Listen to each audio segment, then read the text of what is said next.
The gentleman from Mississippi is now recognized. Madam Speaker, thank you for allowing me to speak today in support of H.R. 208 to designate a post office for Colonel Carlyle Smitty Harris, my friend. Madam Speaker, he served with one of our colleagues and friends here, Mr. Sam Johnson, and was in the Hanoi Hilton with him for much of the time they shared together. I have this long speech written, but I want to talk about who Carlyle Smitty Harris is. He's Smitty to all his friends. You would never know that he was a lawyer. You would never know that he was a pilot. You would never know that he was a retired colonel. He is such a gentleman and such a role model for our entire community. His family are key people in the Tupelo area. Smitty was shot down and spent almost 8 years in the Hanoi Hilton.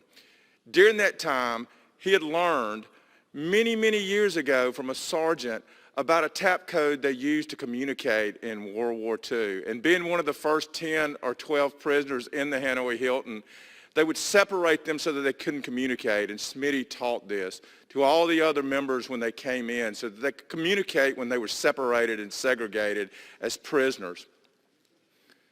You would think that 8 years serving in the Hanoi Hilton that you would be bitter, that you would hate humanity, that you would, that when you were tortured, you would want to torture others or be mean to others, but not Smitty Harris.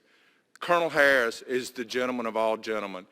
He took it, and now he uses his faith and all the strength that he gained from all those years being away from the people and the things that he loved, and he is not necessarily happy about it, but he is so content with his life, and he passes on the lessons that he learned. I think back to when I went to the governor's mansion many years ago, and I had my, at the time, 17-year-old son.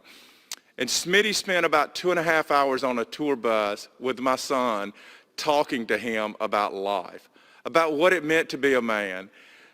There's not enough words to describe what Smitty Harris has done to this nation. He is a true hero, just like our former colleague and friend Sam Johnson was.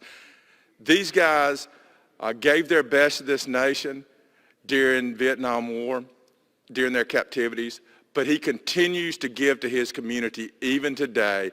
And with that, Madam Chair, I yield back.